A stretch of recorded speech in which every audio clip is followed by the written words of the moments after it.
Grace and peace, you guys. Welcome back to Unshakable with April Chapman as we discuss all things social, cultural, political, and theological from a biblical perspective. You guys, this is Unshakable with April DC Edition.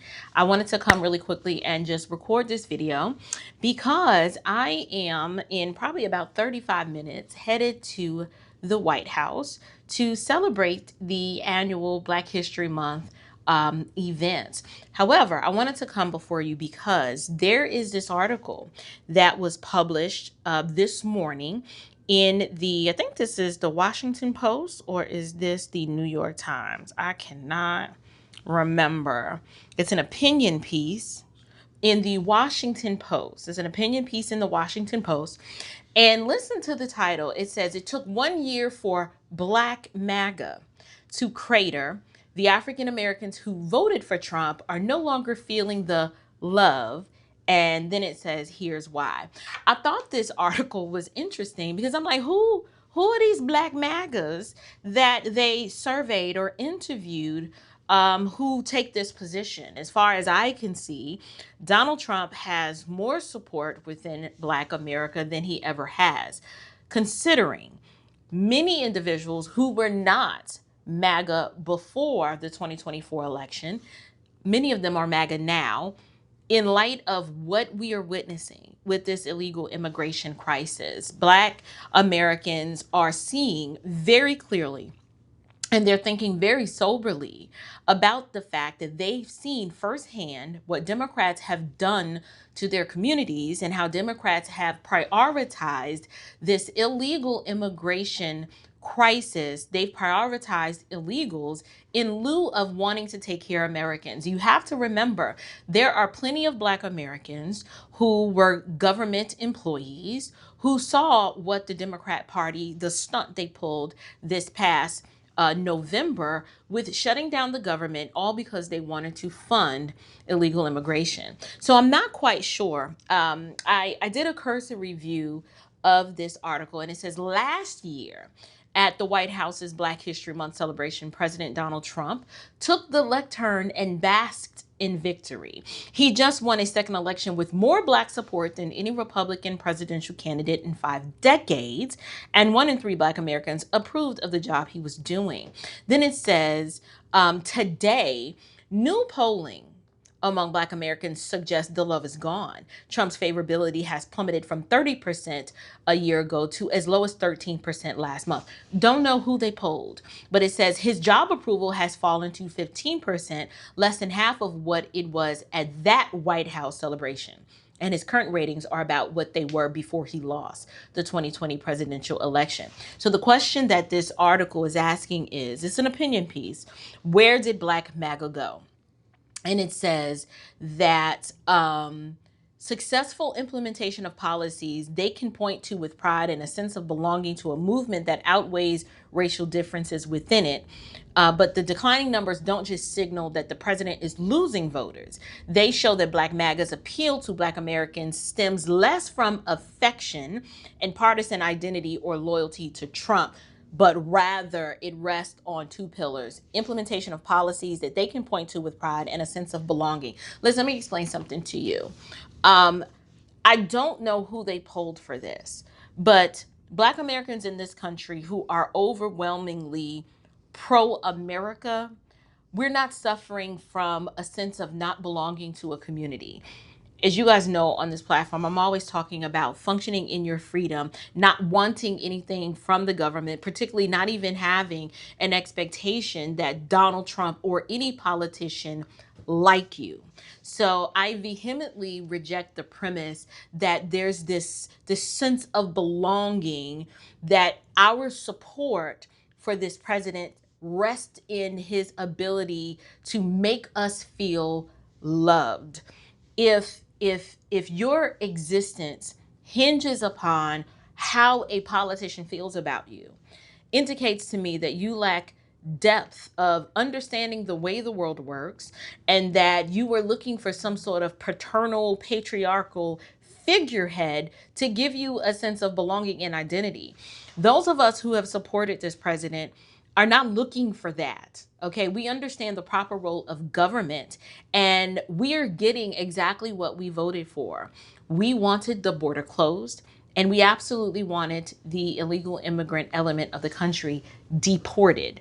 We wanted crime and crime preventive measures to be prioritized, and a lot of that has to do with Donald Trump putting pressure on these blue cities to ensure that they do what is necessary to curtail the crime, which in many aspects means you need to cooperate with us and help us apprehend these criminal illegal elements. So, another aspect of this article that I thought was interesting, he indicates that the honeymoon is over. Notice the verbiage and the language invoked here, as if we're in a relationship, as if this is some sort of romantic, soiree that is losing its steam because one of the individuals participating in it is no longer pandering or trying to keep the romance alive and fresh. I don't, for me, I will speak as a Black individual in this country that loves America and was interested in electing someone that would prioritize America first. We're not in a relationship. I don't even, to be fair, I want Donald Trump to do less pandering to the Black community and just do what is right for America, because the policies that are right for America are going to inadvertently be right for Black Americans. Economic independence, economic advancement, capitalism, and the ability to participate in a free market system is all that I've ever really been interested in. And so I just think it's interesting that as I head to the White House to celebrate the achievements of Black Americans in this country, I don't know much about this author and what they are looking for and what they are expecting.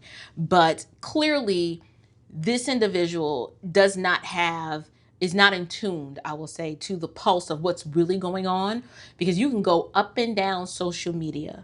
Black Americans are incredibly disillusioned with the liberal left. We reject progressivism. Black men absolutely overwhelmingly don't want anything to do with the Democrat Party unless they're toying a little bit on the sodomy side, because you already know how I feel about that. Like, if at this point, if you're a leftist and you vote Democrat, you are absolutely a sodomite. You're gay, in my opinion, because I don't know any heterosexual Black man that doesn't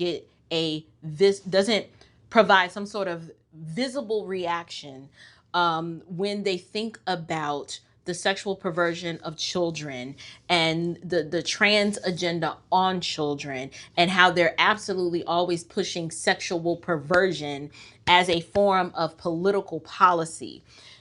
They no longer, heterosexual straight men don't want to be associated with that.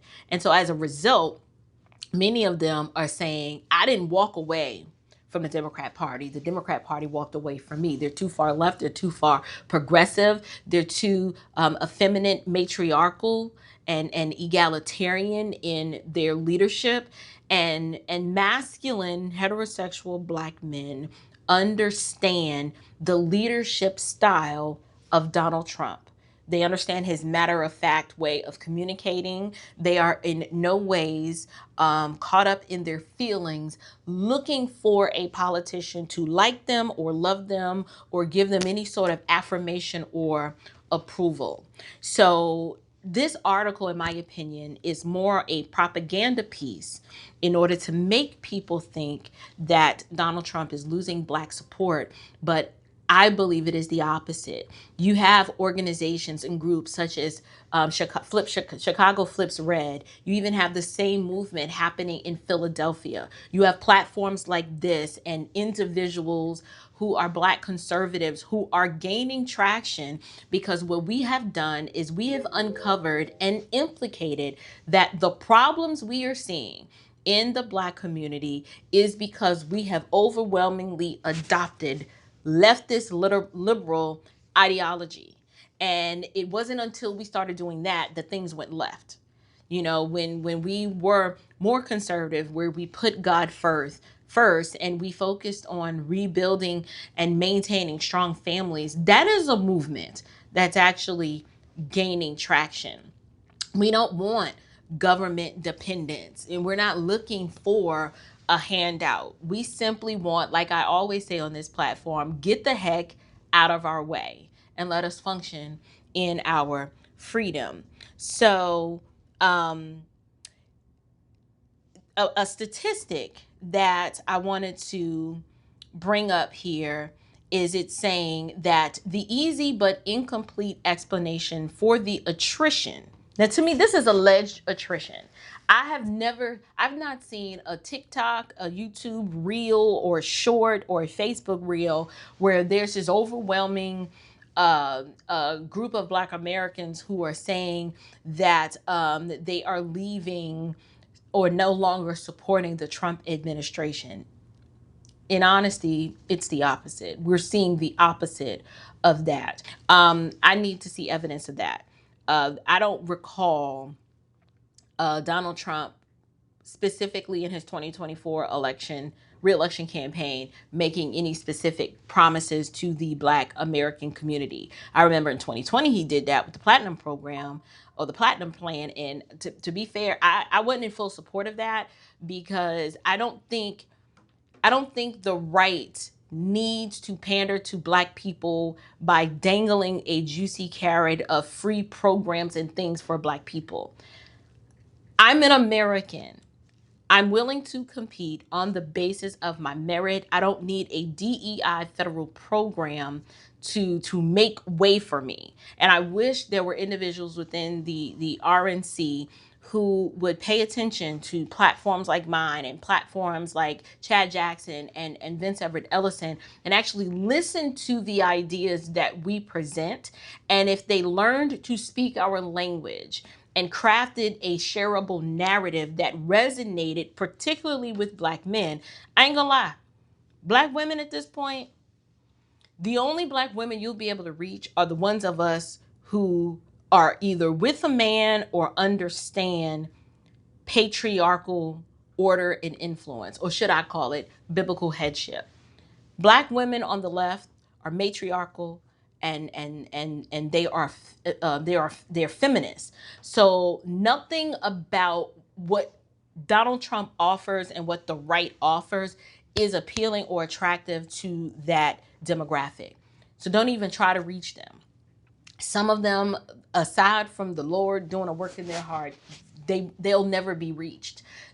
By the time they're reached, they're going to be old, middle-aged, washed up, and then they'll realize that the decisions and the policies and the worldview that they adopted in their youth was a trap, and that they were deceived and that they were lied to. But by that point, it's going to be too late. So we can't even worry about them.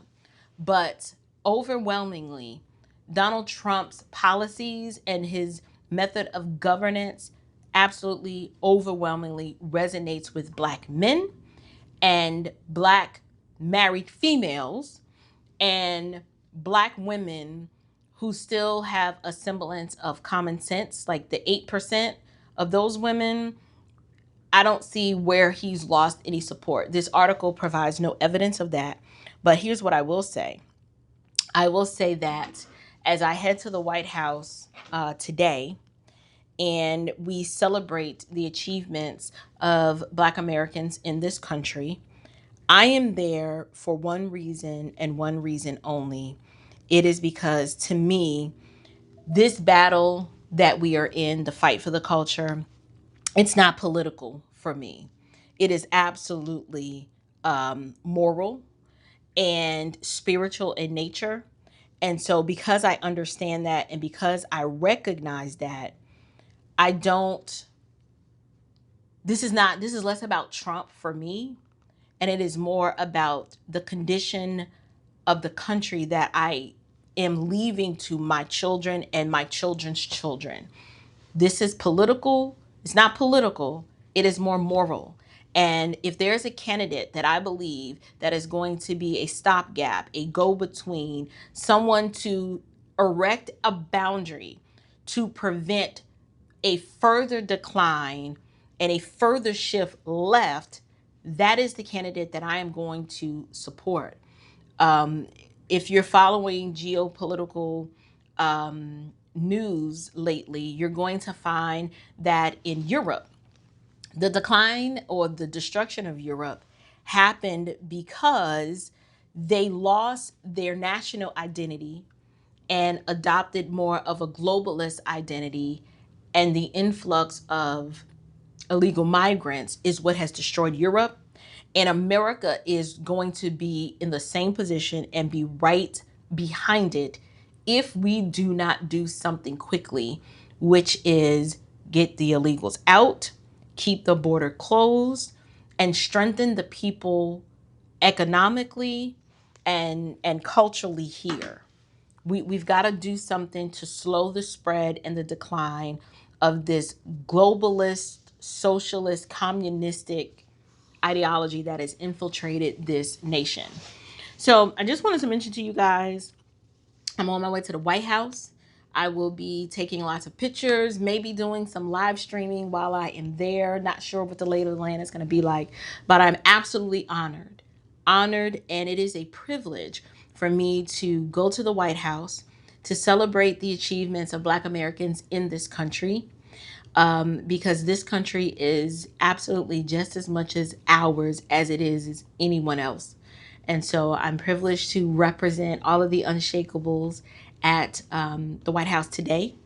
And I will be keeping you guys posted. But wanted to just talk about that article really quickly. He doesn't really provide the source of his statistics and what the name of this poll was. And to me, the reasons presented in this article do not bear out in observable reality for me, because I can't tell you how many videos I have seen of people saying I was wrong about Trump and I didn't support him, but I absolutely support him now, because now the truth has been revealed about what the left is doing and how they are anti-American, and in essence they are absolutely anti-Black, and they are pro-illegal immigrant. And it says, either way, for Black MAGA, the end result is unattractive. I disagree. I'd be curious to know the sources cited for this article. I've not met not one Trump voter that's Black that regrets their decision. If anything, I see more of this is exactly what I voted for. Let's go Trump. So I'm curious to know what you guys think. Do you believe that this article is a piece of propaganda, or is there some merit to it? Have you encountered former Black MAGA supporters, people who were Team Trump that are Black American that are no longer, or even if they're not Black, if you are aware of people that you know were supporting Trump, but that support has waned or lessened in the past year, leave me a comment down below. What are you seeing? What are you hearing out there? Because I've not heard that and I've not seen that. And I try not to live in a bubble, but I very well could be disillusioned and not really paying attention. But I don't believe that's the case. But whatever it is that you guys think, leave me a comment down in the description box below. And until next time, you guys, stand firm, stay bold, and above all else, stay unshakable. I'll see you at the White House. Grace and peace.